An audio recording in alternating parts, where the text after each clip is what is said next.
Baik, selamat siang teman-teman, selamat pagi, dan selamat sore dimanapun kapan ini tayang podcast PMI Kebumen. Kali ini beda banget. Kenapa bedanya? Saya baru pertama kali nge-pack guys. Podcast kali ini nge-pack, artinya bintang tamu yang kali ini luar biasanya bukan main. Jadi saya harus, karena bintang tamunya juga ngerepek. Jangan sampai salah nih pertanyaan gitu. Jadi kita sambut aja langsung bintang tamu podcast PMI Kebumen kali ini, ada Dr. Cahyo. Merah putih dok. Iya, PMI kan. Iya, cinta Indonesia nih. Dr. Cahyo, boleh kenalan dulu dok ke kamera? Perkenalkan, saya Dr. Cahyo Widianto alias Toto. Saya lahir di Jogja. Beberapa tahun ini tinggal di Kebumen. Dan saya bekerja di suatu rumah sakit swasta dengan dengan singkat cerita, akhirnya saya bergabung dengan PMI karena pada saat itu saya berpikir dokter berbau dengan kemanusiaan dan PMI juga berbau dengan kemanusiaan. Begitu Kak Pipit. Oke. Jadi beliau dokter baru di PMI Kebumen guys. Baru 2 bulan ya dok? Ada 2 bulan belum dok? Ya hampir. Hampir ya. Mau ini 2 bulan guys. 2 bulan di PMI Kebumen. Beliau dokter Cahyo. Emang namanya ada alias Toto dok? Iya nama betul. Aslinya itu? Iya betul. Nama aslinya Kak Pipit. Ada beberapa yang menanyakan ke saya dok. Emang benar ada nama alias sosoknya gitu? Iya. Emang salah ya? Emang ada gitu. Ternyata lahir di Jogja, terus ya. pindah ke sini. Ya kebetulan sebetulnya orang tua asli Oh asli Kebumen. Kebumen mana dok? Kebumennya Panjer. Oh Panjer. Iya. Panjer itu Selang. Panjer itu stasiun Kebumen. Iya, rel sini saya. Iya, daerah situ. Atau apa namanya? Daerah Es Bening ya kalau dibilang. Ini tahu kafe yang deket rel enggak dok? Ya. Burjois. Iya, Udah ke situ dokter? Udah pernah ke situ? Itu kan saudara. Ya orang Panjer nih, jadi kan aku tahu itu ya Burjois. Gimana dok di Kebumen, betah nggak? Kebumen dulu nih belum PMI. Kebumen betah karena suasananya asik sih Kebumen. Nggak seribet di kota besar lah ya. Kemana-mana deket. Kemana-mana dekat. Karena segitu-gitu aja dok. 2 bulan mau di PMI dok. Kenapa masuk PMI mau dok? Kenapa mau masuk? Ya karena kemanusiaan itu tadi Kak. Dokter melihat kemanusiaannya juga. Iya, terus aku juga melihat. Aku pikir kan PMI itu hanya melulu darah ya. Ternyata setelah masuk tidak melulu darah Kak, gitu. Banyak sekali yang harus dikerjakan. Karena kan kita di PMI itu men-screening orang sehat untuk mendapatkan darah yang sehat. Darah sehat tersebut kita screening lagi untuk menjadikan produk darah yang siap diberikan kepada pasien yang membutuhkan dalam kondisi darah yang sehat, produk yang sehat gitu Kak. Dan itu nggak simpel Kak ternyata. Padahal dokter tadinya simpel. Aku pikir dulu masuk PMI, donor darah, masukin bag, masukin kulkas, langsung kasihin ke pasien. Ternyata, oh ribet sekali. Kalau hanya masuk kulkas salad dok. Saran Kak. Ya Allah, dok. Setelah dokter melihat kemanusiaan di situ karena darah gitu ya. Sebelumnya kan aku juga pernah kerja sama PMI ya Kak. Kalau misalnya ada kecelakaan, aku juga kadang-kadang ngubungin PMI gitu. Suatu ketika tuh aku membandingkan pelayanan PMI dengan pelayanan yang lain lah gitu. Ternyata saya kaget juga Kak. Waktu itu saya pikir semua pegawai PMI ya Kak, karena mereka melayaninya dengan hati. Jadi seorang kecelakaan luka, dia rawat dengan baik, dengan prosedurnya baik Kak, benar semuanya bagus. Dan saya tuh terkejut, kok sebagus ini PMI waktu itu ya. Setelah saya masuk saya kaget Kak, ternyata mereka bukan pegawai PMI, mereka relawan Kak. Bisa sehebat itu loh Kak. Ya itu yang dilakukan relawan kami dok. Dokter waktu sebelumnya melihat dengan mata sendiri. Iya, karena saya juga membantu waktu itu. Jadi ya saya terkejut saja setelah bergabung dengan PMI. Begitu hebatnya PMI gitu loh. Iya kan? Iya, relawan kami benar-benar. Iya. Dan PMI kan saya pikir sesuatu apa ya? Sesuatu usaha yang gede ya, yang nasional ya. Kemarin kan aku habis dikirim nih pelatihan nih ke Jakarta 10 hari. Cakep kepala gue di sana. Ini untuk kembali nih, untuk kembali.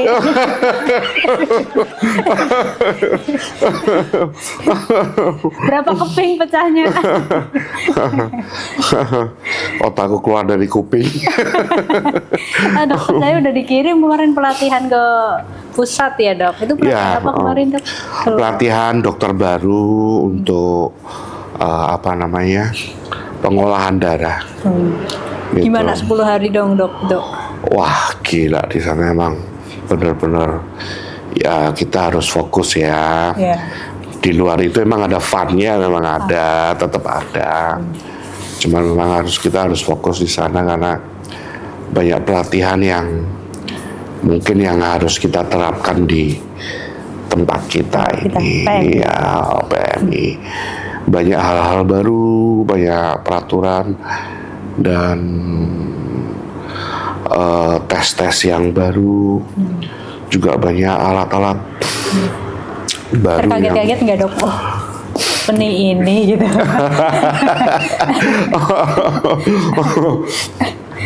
Ya sempat shock juga sih. Tadi aku tanya, dok gimana pelatihan itu? Aduh, kepalaku jadi penuh. Soalnya marem tuh 10 hari. Iya, 10 hari. 10 hari kan ya? Iya, 10 hari. Full 10 hari. Itu dari jam 8 sampai jam setengah 6 loh, Kak. Setengah 6 sore? Sore, ya. Full ini? Full. Full. Press dong. Oke.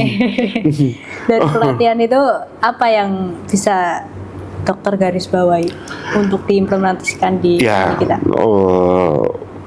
Ya bisa saya garis bawahi sih memang betapa pentingnya suatu pengolahan darah dari vena ke vena ya, dari vena pendonor ke vena pasien.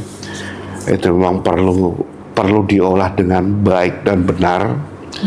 Dan sekarang kan banyak teknologi ya Kak ya. Iya betul. Ya kita memang membutuhkan teknologi tersebut sebetulnya. Tapi ya kembali lagi semua tergantung pada kemampuan masing-masing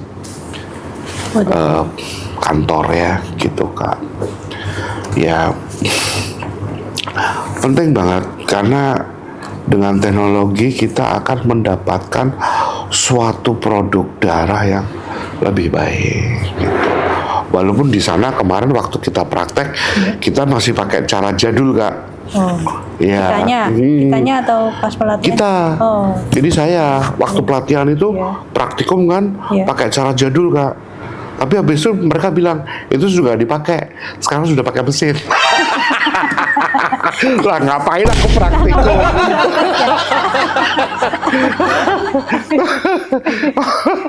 Aduh. Tapi ada hikmahnya pasti ya dok. Ya, di situ ada satu hal yang saya saya benar-benar tertanam pada diri saya. Rapid test. Ya. Kenapa? Bayangan saya pada saat rapid test itu melakukan rapid test itu kan nggak ada penyakitnya, yaitu darah Kak. Ya. Nggak tahu ya setelah saya rapid saya dapat HIV Kak. Darahnya serius Kak. Untuk aku pakai sarung tangan. Rapid sendiri terus ada ini. Rapid ternyata HIV. Terus satunya lagi saya rapid sipilis Kak. Terus teman saya sebelah teriak-teriak, "Oi, dokter saya kena sipilis." Terus jadi ya Allah. Ya kita bercanda waktu praktikum itu Kak. Nah dari situ aku mengambil satu kesimpulan. Apa itu? Apapun siapapun orangnya, apapun produknya, entah itu darah, entah itu cairan, itu harus hati-hati kita untuk di BMI ya. Jadi kayak seperti aftaf, dokter screening, laborat, itu harus APD-nya harus benar gitu Kak. Kalau enggak ya itu kayak tadi saya tak pikir ya ampun HIV. Iya. Luar biasa sekali ya dok ya, 10 tahun bisa diimplementasikan di PMI ya. Ya mudah-mudahan ya Kak. Ya nanti kita bareng-bareng Kak. Sendiri aja dong. Akan nggak mau. Ya kita bareng-bareng dong. Itu banyak sekali mitos yang beredar mengenai donor darah dok. Dan mungkin ada jawaban nih dari dokter selama 10 tahun, 10 hari kok, 10 tahun pelatihan. Bersama atau bareng-bareng? Baik dokter, kita akan membahas nih dok, di kalangan masyarakat awam atau masyarakat 10 hari pelatihan kemarin. 10 tahun mati aku di sana. Iya, saya salah dikit dong. Kita akan bahas mitos atau fakta sih sebenarnya gitu, pernyataan-pernyataan dari masyarakat atau orang awam gitu. Anggap aja saya orang awam ya dok. Saya juga orang awam. Awam Budi. Ya. Baru kali ini jadi dokter. Soalnya gini guys, disclaimer dulu sebelum podcast. Dokter izin ya pakai jas, pakai stetoskop, biar vibes dokternya profesional terlihat nih. Saya request. Dokter gini nih, mitos dan fakta mengenai donor darah ya dok. Mitos atau fakta sih yang pertama, donor darah itu menyakitkan dok? Nah itu Kak, kadang-kadang orang calon donor itu udah takut sama jarum Kak. Iya. Mereka kan bayangnya jarumnya segede gaban tuh Kak. Iya. Padahal gabannya nggak segede jarum. Jadi orang kadang takut sama jarum. Tapi Kak, lucunya Kak, itu kalau aku screening tuh Kak ya, screening HB, aku tanya, Pak, sakitan mana Pak? Jarum kecil ini sama ditusuk nanti di dalam. Jawabannya apa Kak? Lebih sakit ditusuk waktu HB Kak. Jarum sekecil itu. Iya. Jadi memang jarum itu Kak, jarum donor itu memang dibikin dengan teknologi sedemikian rupa, tajam dan intinya tidak menyakiti gitu.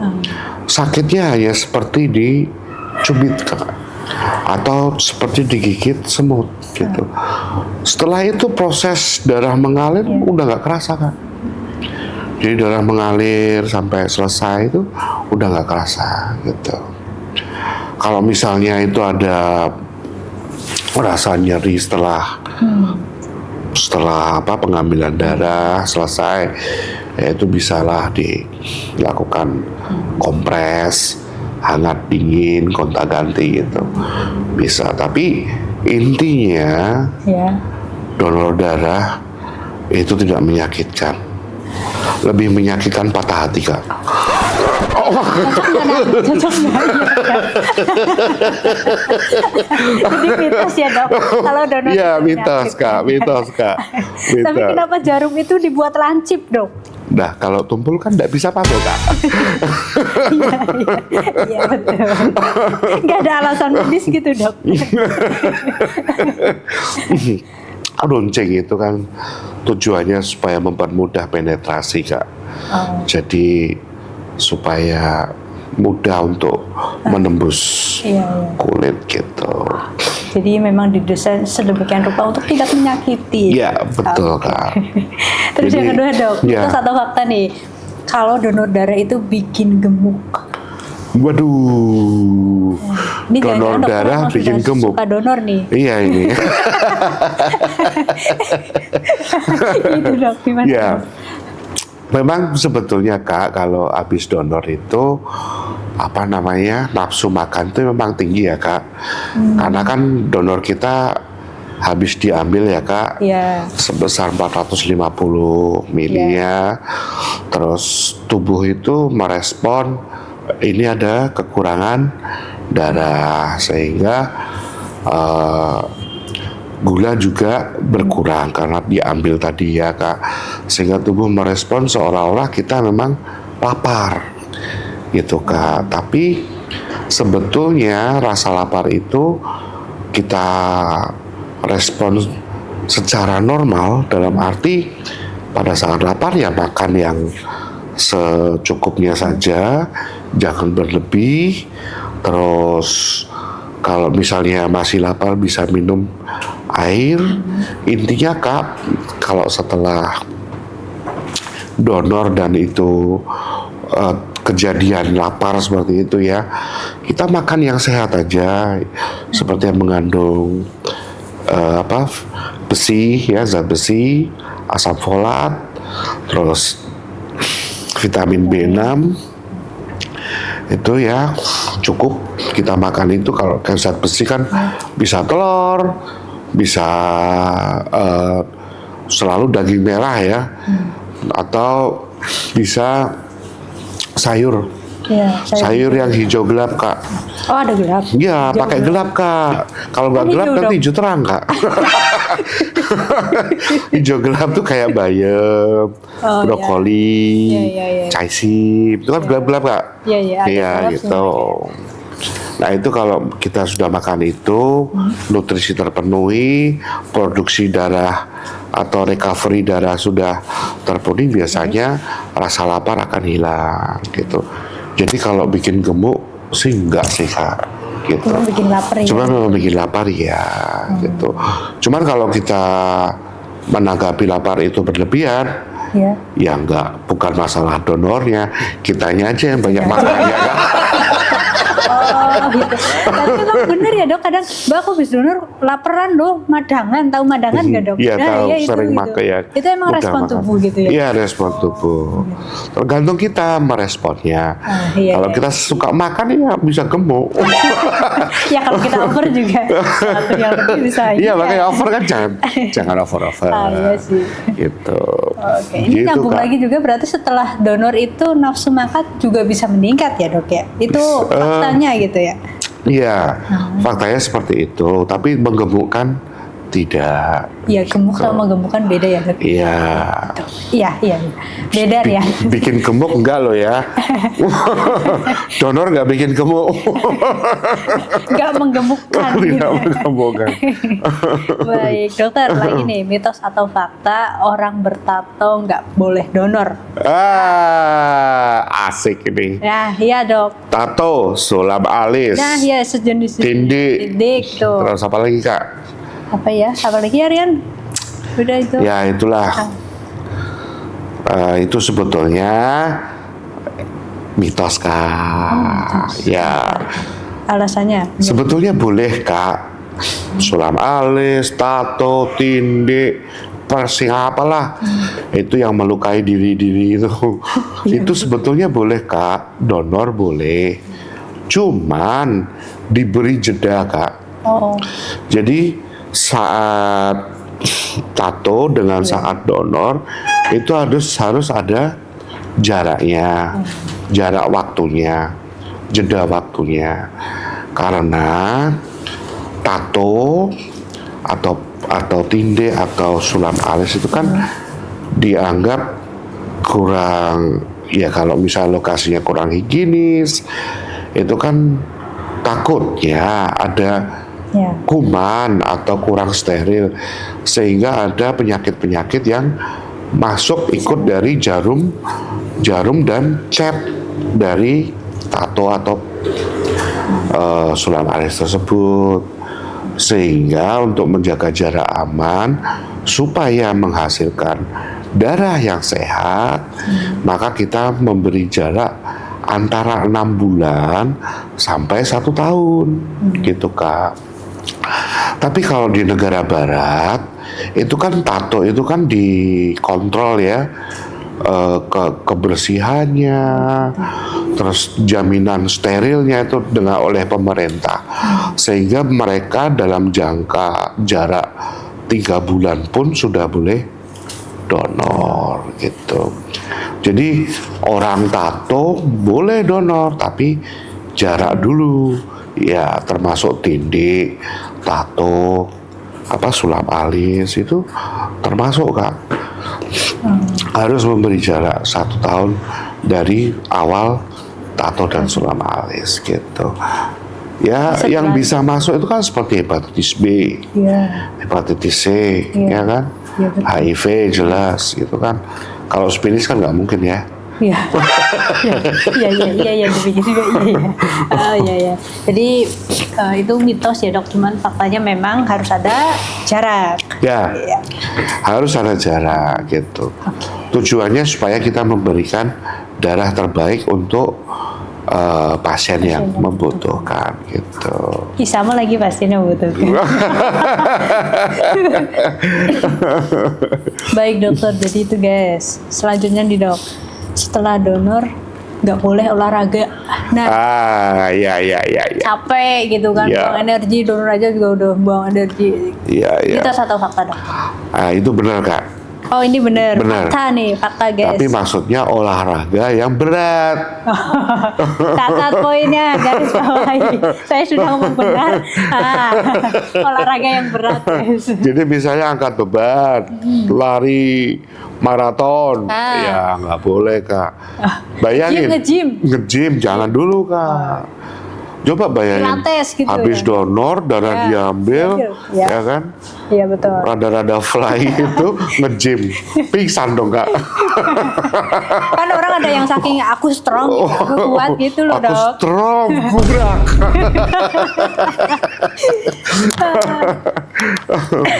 Ya, sebetulnya boleh Kak, tapi olahraga ringan Kak, stretching, jalan kaki itu boleh, nggak masalah. Karena kan kita baru diambil darahnya nih Kak, gula juga rendah, gitu kan Kak, darah juga baru proses untuk recovery gitu. Jadi nanti bisa pingsan Kak kalau terlalu berat. Apalagi kalau nge-gym itu kan misalnya di tangan ya, tangannya habis tusuk, terus di situ dia harus ototnya harus ngangkat. Iya kayak gitu kan, nanti bekas tusukannya kan jadi bisa bengkak, bisa nyeri di bekas tusukan kayak gitu Pak. Jadi sebetulnya olahraga boleh tapi ya ringan-ringan. Nah kalau mau olahraga berat, tunggu 1 kali 24 jam atau 2 kali 24 jam setelah donor. Boleh angkat bebas, tapi jangan lupa selama 1 kali 24 jam atau 2 kali 24 jam tersebut kita harus memberikan tubuh asupan nutrisi yang saya sebut tadi untuk mengganti recovery itu, untuk mempercepat recovery darah. Apa tadi ya, zat besi, asam folat, vitamin B6 kayak gitu, yang dari makanan itu bisa dari telur yang paling gampang kan gitu tadi gitu Kak. Kalau kita asupannya jelek ya recovery-nya kan lambat. Iya. Terus kita mau senam beratnya juga tertunda kan, akhirnya kan seperti itu Kak. Iya nggak Kak? Iya sih. Iya. Setuju aja ya Kak? Tapi makan telur 5 biji sama aja nggak dok? Kayak seimbang gizinya dengan sayuran, diimbangin dengan buah gitu. Kalau perhitungan protein kan ada Kak, itu ada sendiri Kak. Perhitungan proteinnya. Iya. Sebetulnya sayur dan hewani sama-sama memiliki apa namanya zat besi yang sama. Cuman kan sayur berapa gram, 1 on berapa miligram zat besi, telur 1 on telur berapa miligram zat besi gitu kan, ada masing-masing ada sendiri-sendiri. Tapi semua mengandung zat besi, iya gitu kan. Barangkali ada yang nggak suka sayuran dok. Kalau nggak suka sayur, telur paling murah kan.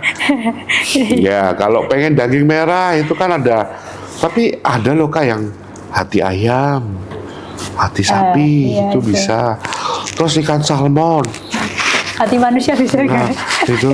Itu menyakitkan Kak. Aduh, ya. Saya nggak suka sayuran dok. Oh sukanya apa Kak? Lebih enak makan buah, telur.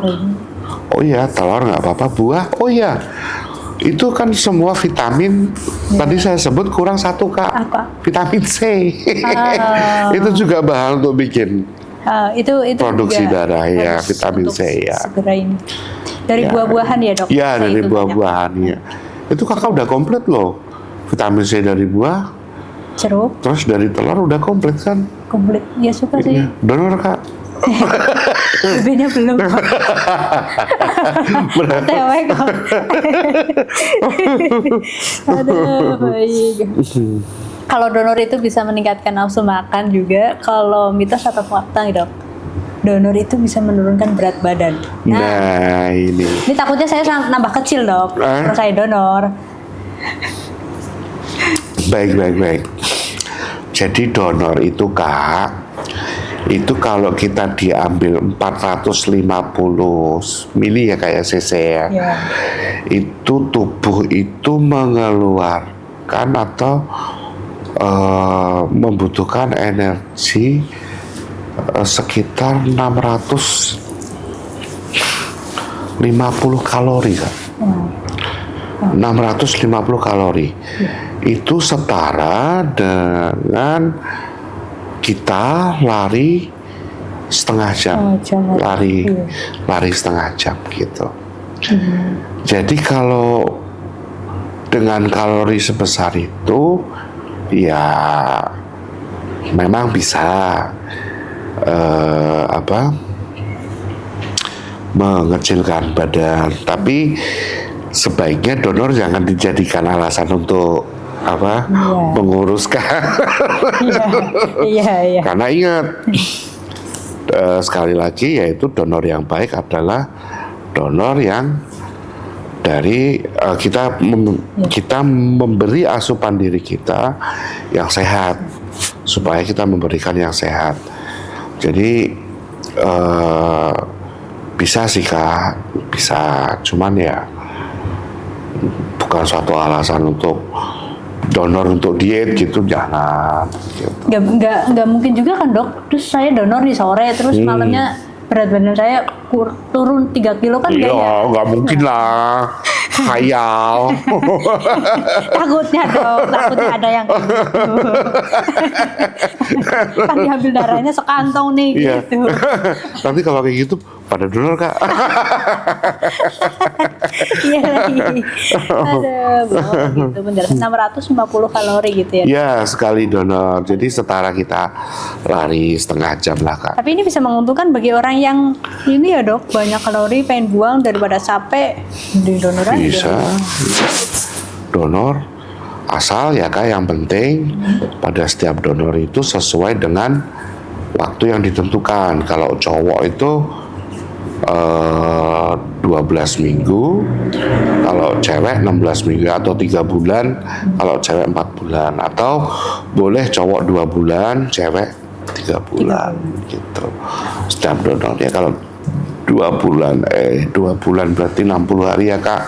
Kalau cowok ya itu memang cowok sama cewek beda. Kita gitu. ada siklus tertentu ya dok. Iya. Cewek kita kok, saya. Ya, aku juga bisa kok. Tolong editor ini edit. Kasih lompeng. Baik, jadi itu mitos ya dok ya untuk menurunkan berat badan. Lanjut ya dok nih. Iya. Donor darah itu mitos atau fakta? Donor bisa bikin ketagihan. Kenapa ketawa dulu dong? Ada yang salah dengan pertanyaan ini? Enggak. Orang selalu bilang kayak gitu loh kak. Iya. Aku ketagihan donor. Iya. Aduh, donor tuh bikin ketagihan. Aku ya ketawa kak. Sebetulnya nggak ada yang bikin kak. Iya sih. Nggak ada yang bikin. Sebetulnya donor tuh nggak bikin ketagihan kak. Cuma memang saudara-saudara kita tuh lucu-lucu kok kak. Memang. Jadi tidak ada yang menunjukkan atau yang mengatakan bahwa donor itu bikin ketagihan seperti narkoba atau apalah yang bikin edik gitu, nggak ada. Jadi sebetulnya hanya rasa dari diri kita sendiri secara psikologis merasa puas setelah membantu sesama dengan mendonorkan darahnya. Jadi dia merasa, wah aku sudah mendonorkan darah nih, puas dia. Jadi kalau dia nggak mendonorkan darah, dia nggak puas gitu kan. Gitu. Jadi kalau itu kayak kurang pas deh kak. Donor darah bikin apa? Bikin. Itu kembali lagi ke emosional kita ya dok. Iya betul. Rasa kak. kepuasan untuk membantu Sesama dan yang membutuhkan. Karena jujur aja kak, untuk di daerah kita itu kayak sehari itu kita butuh, ini secara secara perhitungan ya kak ya, itu hampir 125 pendonor loh kak. seharinya dok. Seharinya kak. Itu hitungan Normal. Hitungan minimal. Gitu. Tapi kalau ininya saya kurang paham sih kak ya. Kalau hariannya kurang paham. Iya sih, permintaan memang begitu banyak. Iya begitu banyak kak ya. Dan memang banyak sekali saudara-saudara kita yang membutuhkan. Gitu. Mari teman-teman, donor itu asik. Asik, donor asik guys. Lanjut nih dok. Mitos atau fakta bahwa donor darah itu bisa menyebabkan kita kekurangan darah? Kan kita diambil nih darahnya gitu loh. Kita jadi kekurangan darah enggak dok? Ya jelaslah kekurangan darah. Kurang ya. Kita diambil 350 Ya bener lah. Kita jadi pendarahan kan gitu, atau jadi kurang darah gitu, jadi anemia bahkan gitu dok. Nah, enggak. Intinya gini, donor darah tidak akan menjadi anemia kalau kita seperti saya bilang tadi, kalau kita merecovery diri kita dan merecovery diri kita secara baik dengan makanan yang baik, banyak minum ya kak, betul. Dengan yang baik gitu kak. Juga selain itu istirahat dengan baik ya kak. Jadi dengan jarak yang sudah ditentukan seperti itu kak. Kalau seperti itu aman deh kak. Aman ya. Aman. Jadi donor darah tidak akan pernah menjadikan anemia kalau sesuai donornya. Gitu. Kan ada kak orang yang buru-buru kak. Iya tuh. Aku pengen donor sekarang, belum waktunya pak. Tapi dia sudah ngeyel gitu. ini udah penuh, mau dikeluarin gitu dok. Besok aja Pak, jangan sekarang. Ada yang kenyang waktu itu ke saya kurang 1 hari dok. Iya. Iya 59 hari lah gitu. Terus saya udah penuh bang. Lah emang tahu darahnya bapak penuh lah, penuh gimana kita lihat. Aduh, emang hebat-hebat kok. Teman saudara-saudara kita tuh hebat-hebat kok. Ya, ada itu ceritanya ya. Semangatnya hebat-hebat. Saking semangatnya itu dok. Iya. Donor 59 hari ngotot aja. Ternyata ada. Oke, jadi itu sangat-sangat tidak fakta ya dok. Itu jadi kita anemia terhadap darah. Lanjut dok, mitos atau fakta nih bahwa donor darah itu bisa meningkatkan daya tahan tubuh kita. Nah itu. Nih sesuatu baik atau tidak, betul atau tidak ini dok? Sesuatu yang baik sebetulnya Kak. Memang meningkatkan daya tahan tubuh. Karena begitu darah kita diambil ya Kak, otomatis otak respon, itu semua respon, sumsum tulang belakang bikin sel-sel baru. Dengan adanya regenerasi sel itu yang baru-baru itu, otomatis peningkatan daya tahan tubuh juga meningkat Kak, seperti itu. Jadi memang daya tahan tubuh itu memang meningkat, tapi tidak signifikan. Cuman memang bisa membantu meningkatkan daya tahan tubuh dengan berdonor. Sekali lagi Kak, kembali ke awal, dengan recovery yang baik gitu. Habis donor darah nggak makan. Habis donor darah makan sate. Boleh. Mas Sabar ada langganan sate enak dok, jadi saya ingat sate. Oh apa iya? Ya sini Sundar tahu. Sini yang deket pom bensin Penjagoan agak besar. Oh iya. Itu the best dok. Iya. Gimana kalau habis donor makan sate sana dok? Bagus, boleh itu. Kakak Pipit yang traktir ya. Boleh. Aku kan gak donor. Ya Allah dok, capek ketawa mulu dok. Tapi emang samping itu dokter saya tuh humoris guys. Ada aja sisi lucunya dok ya. Dok, terakhir nih donor darah, tentang mitos dan faktanya bahwa perokok itu nggak boleh donor. Mitos atau fakta nih, perokok nih cowok-cowok banyak sekali. Ya nih cowok-cowok perokok nih, ayo donor, nggak apa-apa donor. Jadi gini Kak, rokoknya ada nikotin mempengaruhi denyut jantung ya Kak ya. Iya betul itu. Nah takutnya kalau kita merokok terus kita screening nih Kak, denyut jantungnya pas kebetulan bagus gitu. Tapi ternyata karena nikotin. Jadi sebetulnya boleh Kak, perokok itu donor. Tapi sebelum 3 jam sebelum donor kita berhenti merokok. Malah kalau sebaiknya 12 jam sebelum donor kita stop rokok dulu. Iya, gitu Kak. Jadi memang sebetulnya kembali ke kita sih Kak. Jadi sebelum donor itu 3 jam, setelah donor kita juga harus berhenti 3 jam ya. Nggak boleh langsung ya dok? Nggak boleh. Bisa pingsan Kak. Iya dok? Iya, bisa. Bisa nih. Nih Rianto. So perokok gitu memang itu ada. Jadi sebelum 3 jam, sesudah 3 jam. Sesudah 3 jam. Itu memang kalau nggak boleh donor boleh.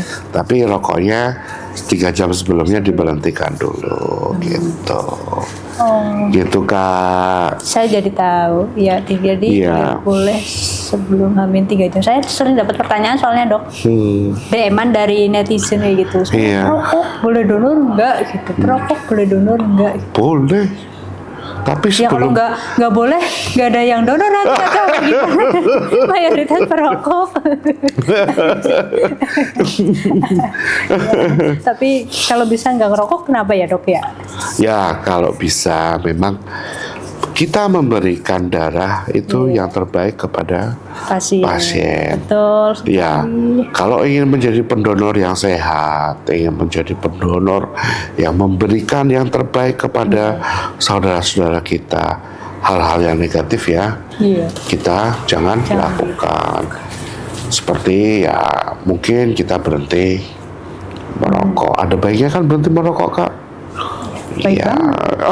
Jangan jadi perokok. Ayo lagi nih cowok yang nggak perokok dok. Saya lebih suka dok. Aduh. Ternyata banyak sekali daging hari ini guys, mitos or fakta. Tapi sebelum aku tutup dok, Ya. donor darah nih ya dok ya. Kalau kita donor darah, kan darah kita diambil dan darah kita akan ditransfusikan atau diberikan ke pasien. Terus pasien itu jadi sedarah kandung kita dong. Oh ya enggak, Kak. Ya nggak akan jadi saudara. Sedarah dong, sedarah. Jadi darah kita ada di sana dong. Kan masih ada darahnya dia. Jadi sedarah kitanya. Enggak. Iya. Tahu nggak sih yang humoran kayak gitu? Iya. Jadi om kita dia. Terus gini dong. Saudara. Terus nanti darah kandung kita banyak banget tuh ya. Iya. Karena kita rutin donor. Saudara semua. Iya. Aduh, dok, kalau darah kita menerima dari orang darah biru, kita jadi ningrat dong, dong. Merah sama biru jadinya kuning ya. Lampu merah. Apa hijau? Nah itu dok, ada darah biru nggak dok yang bisa didonorkan? Ini ada pertanyaan dari netizen dok. Aduh, ada. Ternyata dokter capek untuk kasih pertanyaan ini. Jadi ningrat dok. Jadi nikmat nanti ya. Terus ini lagi dok, kan kalau mau proses donor darah itu tensi juga harus keadaan normal ya dok. Ya betul, ada kan? batasan-batasannya. Ya, berapa itu dok tensi normal? Untuk teratas itu 100/160. Nah ya itu. Untuk tensi untuk bawahnya, maksudnya yang terbawah itu Iya. tensi di 100/60. Iya. Iya. Ya itu harus normal kan dok ya pada saat Ya, donor. pokoknya Nah, intinya kalau orang dalam rentang Iya. itulah, rentang yang saya sebutkan tadi. Ini dokternya serius. Nah pertanyaan selanjutnya, Ya, Kak. kan tensinya harus normal, tapi kalau tensi orang tersebut memang lagi naik dan sering naik gitu ya, bahkan tensinya tinggi itu, cara buat dia tetap bisa donor, cara untuk menurunkan tensi dengan turun tangga bisa nggak? Tensinya jadi turun dong, kan turun tangga. Yang turun orangnya bukan tensinya. Ya, dokternya bisa jawab. Kadang aku nggak habis jawab dari orang-orang yang bertanya seperti itu dok. Kali ini dokternya yang jawab ya guys. Aku kasih ke dokternya. Ini pertanyaan curcol. Terakhir ya dok ya, sebelum kita tutup podcast kali ini, orang normal itu donor datang ke PMI, ketemu aftaper, diambil darahnya gitu ya dok. Kalau orang yang berintelektual, dia lebih pintar, lebih tinggi ilmunya, dia donor, tapi lebih baik jangan disuntik, tapi biarkan 1000 nyamuk datang ke dirinya untuk ngambil darah dok. Terus kalau dia butuh darah, nyamuknya itu digiring ke PMI dong. Aduh, nyamuk Nah, itu. nakal. Gitu dong. Itu tuh. Habis itu nyamuknya ke pasien aja sekalian. Iya. 1000 nyamuk ke pasien gitu ya dok. Terus itu cross match-nya gimana tuh uji serasinya itu? Mereka suruh saling crossfit aja 1000 dok, banyak. Itu yang uji serasi mampus itu 1000. Kasihan nyamuknya. Aduh, ada aja. Gitu dong. Ya ampun. Bisa berarti ya dok ya 1000 nyamuk. Ampun deh. Terima kasih. Ya. Aduh, ini intelektual tinggi bener nih. Jadi itu guys seputar mitos dan fakta mengenai donor darah bersama Dokter Cahyo sudah terjawab beberapa. Kalau masih penasaran lagi boleh di komen, nanti kita bikin part 2 bersama Dokter Cahyo lagi mengenai mitos dan fakta sekaligus penjelasan dari hal tersebut mengenai donor darah. Gitu guys, podcast kali ini terakhir dokter boleh closing statement untuk para pendengar. Baik, Bapak Ibu sekalian, teman-teman PMI, mohon maaf atas lebih dan kurang yang sudah saya sampaikan. Apabila ada kesalahan ya mohon maaf. Donor itu baik, donor itu membantu sesama, donor darah itu sehat. Monggo sukseskan PMI. Gitu kakak. Oke, mantap sekali, luar biasa sekali. Udah ketawanya guys hari ini. Kita bikin ketawa part 2 lagi ya. Terima kasih dokter sudah mampir di PMI Kebumen Podcast. Kita see you again lagi di part kedua ya guys ya, mitos dan fakta bersama Dokter Cahyo. Kita next lagi dengan podcast-podcast lainnya. Terima kasih. PMI Kebumen keren gitu ya dok. PMI Kebumen Keren. Bye, see you again.